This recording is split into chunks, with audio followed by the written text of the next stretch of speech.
America अगर आपसे बात करेगा फ्यूचर में तो भारत से इजाजत लेके करेगा आपसे, वरना बात नहीं करेगा। ये भारत इस अमेरिका इस वक्त अमेरिका की झोली में पड़ा है अमेरिका और भारत की उनसे जोड़ी पूछे में। बगैर आपसे भारत की झोली में। जमात-उद-दावा को या जैश मोहम्मद को, इनको यूनाइटेड नेशन से टेरर ऑर्गेनाइजेशन डिक्लेयर करवा के तो पाकिस्तान पे दबाव डालना शुरू कर दिया कि जी आप टेरर फंडिंग होगी। आईएमएफ के अंदर भी और वर्ल्ड बैंक के अंदर भी और बिल्कुल वॉशिंगटन डीसी के अंदर टोटल जो है वो भारत की मर्जी चल रही है। आपको फैटफ से भी भारत से पूछ के निकाला गया था और आगे फ्यूचर में भी भारत से पूछा जाएगा कि आप माइंड तो नहीं करेंगे अब पाकिस्तान से बात करें।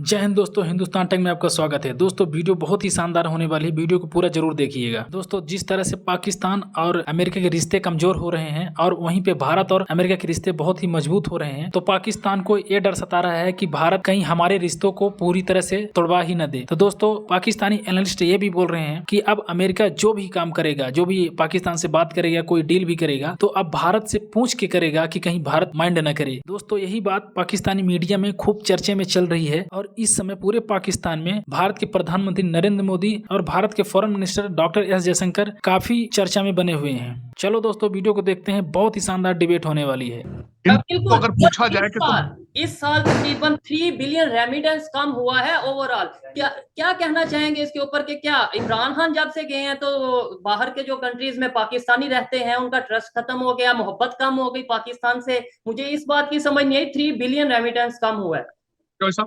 चॉइस साहब, मैं बिल्कुल इससे डिसएग्री करूंगा। मेरा क्वेश्चन ये है कि ओवरसीज पाकिस्तानी खान साहब को पैसे भेजते हैं या अपने माँ बाप को पैसे भेजते हैं? ठीक है, तो फिर वजह क्या है कि मतलब वजह मैं बता देता हूँ। पाकिस्तान की रियल एस्टेट, पाकिस्तान की इकोनॉमी स्लो है।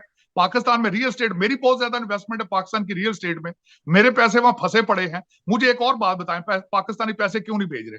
मेरा एक क्वेश्चन ये है कि आप अगर वहां से कोई मेरी प्रॉपर्टी फंस गई वहां पे, क्योंकि वहां से पैसे बाहर भेजना इम्पॉसिबल, शेल क्यों वहां फॉर सेल हो गया? शेल ने बिजनेस क्यों बंद कर दिया? बिल्कुल। अब मुझे ये बताएं कि मैं पाकिस्तान में एक चीज जाके पैसे लगाता हूं और वो पैसे स्टक हो जाए तो मैं दोबारा पैसे वहां भेजूंगा?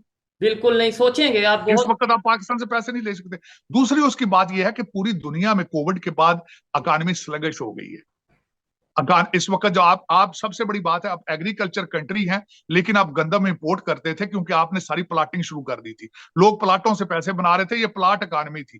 जब वो प्लाट स्लो हुए तो ओवरसीज क्यों पैसे पाकिस्तान भेजेंगे? 55 जलसे खान साहब, आप अमेरिका की बात करें, 55 जलसे खान साहब ने साइफर के ऊपर किए हैं, अमेरिका के खिलाफ जहाद के लिए किए हैं 55 जलसे। और बाद में उनकी ऑडियो सामने वीडियो उनकी ना उनके सामने, अब उनके सामने नाक की लकीरें निकाल रहे हैं उन अमेरिकन के सामने, उनकी मिन्नतें कर रहे हैं कांग्रेसमैनों को, प्लीज स्टेटमेंट दे दें, मेरी स्टेटमेंट दे दें। तो जब ये आप कहते हैं अमेरिका के साथ दुश्मनी, हालांकि अगर मैं बताना चाहूं, America is not interested in Pakistan. मेरी गुजारिश ये आपके देखने वालों को, डेविड लू के बारे में इन्होंने एलिगेशंस लगाते रहे, अगर हुकूमतें चेंज करनी भी हो तो बता के नहीं की जाती। ये जिस तरह साइफर कहते थे ना, साइफर आ गया, हुकूमतें इस तरह तब्दील नहीं होती। दूसरा, इस वक्त अमेरिका सकत ही नहीं रखता किसी मुल्क के अंदर हुकूमत चेंज करने की। सीआईए का ऑपरेशन जो है एशिया के अंदर आपके उस एरिया में बहुत कमजोर हो चुका है। और दूसरी बात यह है कि अगर इतना अमेरिका स्ट्रांग होता तो सऊदी अरेबिया को चाइना के साथ ना जाने देता। गोइंग थ्रू देयर जो एक ड्रामा पाकिस्तान के अंदर किया जाता है ना कि हर चीज के पीछे अमेरिका है, अमेरिका बिल्कुल किसी चीज के पीछे नहीं है। और अच्छा, दूसरी बात है, अगर आप अमेरिका आपके साथ हो तो आईएमएफ का पैकेज ना आपको दे दे, वो ऐसा ही है। वो तो अच्छा, सब सपोर्टिंग आर्गुमेंट उसमें चॉइस सब ये है कि हालते जंग में है यूक्रेन को आईएमएफ ने कर्जा दे दिया, आपको नहीं दे रहा। उसकी वजह यह है कि भारतीय डायस्पोरा, भारतीय लॉबी वॉशिंगटन डीसी के अंदर इतनी स्ट्रांग है। और मैं फ्यूचर के लिए आपको आज बात बताना चाहूंगा, अमेरिका अगर आपसे बात करेगा फ्यूचर में तो भारत से इजाजत लेके करेगा आपसे, वरना बात नहीं करेगा। भारत अमेरिका इस वक्त अमेरिका की झोली में पड़ा है अमेरिका और उनसे पूछे बगैर आपसे भारत की झोली में। ये फैसले सियासी हैं इनके, और ये अदारा सियासत की बुनियाद पे चल रहा है। ये कोई कानूनी या टेक्निकल कोई इनके इश्यूज नहीं है जिनकी बुनियाद जमात-उद-दावा को या जैश मोहम्मद को, इनको यूनाइटेड नेशन से टेरर ऑर्गेनाइजेशन डिक्लेयर करवा के तो पाकिस्तान पे दबाव डालना शुरू कर दिया कि जी आप टेरर फंडिंग होगी। बहरहाल मैं इसको यूं देखता हूं कि पाकिस्तान ने बहुत मेहनत से काम किया, उससे हमारे अपने कवानीन बेहतर हो गए, हमारे अपनी इकोनॉमी में इसका फर्क पड़ा इसलिए। लेकिन ये ज़हन में रखिए कि आपको ग्रे लिस्ट में रखा जाएगा आइंदा भी। ये वो कहेंगे कि जनाब हमने आपकी रिपोर्ट देख ली, लेकिन अब हम जाके वहां पे पाकिस्तान जाके तो वेरिफिकेशन करेंगे। अच्छा, आइंदा भी ग्रे लिस्ट में आप कह रहे रखा जाएगा अभी? हाँ, वो वेरिफिकेशन के चक्कर में आपको डाल देंगे, उसमें फिर कोई नुक्ता निकाल देंगे। तो ये चलता रहेगा सिलसिला, क्योंकि आपने बहुत सारी चीजों पे अमल कर दिया, तो ब्लैक लिस्ट में तो डाल नहीं सकते, कोई जवाब नहीं है। लेकिन ग्रे का बहाना ढूंढते रहेंगे और इसी तरह आपके ऊपर प्रेशर रखेंगे, जिस तरह IMF में भी आपको लटका के रखा। यहाँ IMF के अंदर भी और वर्ल्ड बैंक के अंदर भी और बिल्कुल वॉशिंगटन DC के अंदर टोटल जो है वो भारत की मर्जी चल रही है। आपको फैटफ से भी भारत से पूछ के निकाला गया था और आगे फ्यूचर में भी भारत से पूछा जाएगा कि आप माइंड तो नहीं करेंगे अब पाकिस्तान से बात करें। और जैसा अभी ये इतने रशिया से ऑयल के मामले में हुआ है कि खबर के मुताबिक गुजरात की रिफाइनरीज में जाके वो रशियन ऑयल को रिफाइन किया गया और पाकिस्तान आया। उसका मकसद आई थिंक यही होगा कि भारत को, इंडिया को इत्मीनान में लिया जाए कि भाई आपकी मर्जी के साथ ही हम पाकिस्तान को ऑयल दे रहे हैं, आपकी इजाजत के साथ ही पाकिस्तान को ऑयल दिया जा रहा है। और आपको ये भी पता है कि $17 पर बैरल जो है वो भारत ने उस पर कमाए। $17 महंगा है आपका पेट्रोल, जो रेट आपको दिया जा रहा है, जो भारत को दिया जा रहा है वर्सेस आपको दिया जा रहा है। क्योंकि उसकी वजह मैं बताता हूँ साहब, उसकी एक बड़ी सिंपल सी वजह है। आपके इस वक्त सारे डिसीजन मेकर जो है सारे, वो पाकिस्तानी नहीं है। उनके पास पासपोर्ट पाकिस्तानी है, लेकिन उनके दिल दिमाग पाकिस्तानी नहीं है।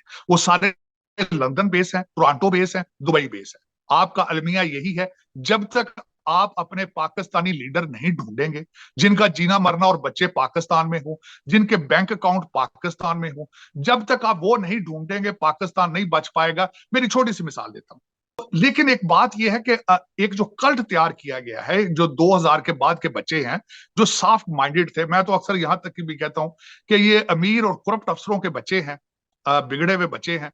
इनको इंग्लिश तो आती नहीं है, सारा दिन उर्दू में ट्वीट करते हैं और टिकटॉक बनाते हैं। लेकिन ये एक बड़े बड़े मखसूस एजेंडे के जरिए ये सारा कुछ तैयार किया गया है। और इसमें सिर्फ खान साहब ही नहीं है, इसके पीछे जो लोग जिन्होंने इमरान प्रोजेक्ट को लॉन्च किया था, मैं समझता हूं उनकी भी अकाउंटेबिलिटी होनी चाहिए। और मुझे इस वक्त सबसे ज्यादा बड़ा अफसोस ये है कि पहले खान साहब ने वॉशिंग मशीन लगाई थी कि जो बंदा इनकी पार्टी में आ जाता था कहते ये ईमान ले आया, ये मुसलमान हो गया। उसके बाद आज वॉशिंग मशीन लगा दी है। अरबों के करप्शन वाले जेल के सामने खड़े होकर प्रेस कॉन्फ्रेंस करते हैं, वो कहते हैं जी कि मैं 9 मई को कंडेम करता हूं और 2 हफ्ते की छुट्टी पे जा रहा हूं सियासत से, और उसको क्लीन चिट दे दी जाती है। मेरा मकसद ये, पाकिस्तान के अंदर ड्रामा क्यों नहीं खत्म होता? अकाउंटेबिलिटी क्रॉस द बोर्ड क्यों नहीं की जाती? जिस सोसाइटी में लॉ एंड ऑर्डर के हालात खराब ना हो। मैं दुख के साथ एक बात ये कहना चाहूंगा, अंग्रेजी तो तुम्हें पढ़नी आती नहीं है, ना तुम्हारे यहाँ तज्जियाकारों को अंग्रेजी पढ़नी आती है, ना मईशतदानों को अंग्रेजी पढ़ने के लिए पढ़नी आती है। मैंने तो एक अच्छी ट्रिक सीखी है अपने बुजुर्गों से, जहां आप पब्लिक के अंदर आपको कुछ समझ ना आ रही हो, अंग्रेजी में शुरू हो जाए, पूरा पाकिस्तान चुप, क्योंकि अंग्रेजी तो इनको टकेगी आती नहीं है। Hello, hi, how are you, what, no, WhatsApp के अलावा इनको आती नहीं है। सिर्फ लड़कियों के साथ इनकी अंग्रेजी चलती है, उसके अलावा इनकी बोलती बंद हो जाती है ना। वरना ये देश शेक्सपियर की कवर पे लाते मारते हूँ, फ्लाइंग किक जैकी चैन की तरह। अंग्रेजी इनको पढ़नी आती नहीं ना, पढ़ा बड़ा है नहीं कि FATF ने अपने कागज में कहा गया है। अच्छा भाईजान, इसका नाम है मर, MER, मर। तो इन्होंने मर बनाई है, इसका नाम है म्यूचुअल इवैल्यूएशन रिपोर्ट, यानी बामी तौर पर एक जायजा रिपोर्ट इन्होंने हमारे बारे में बताई है।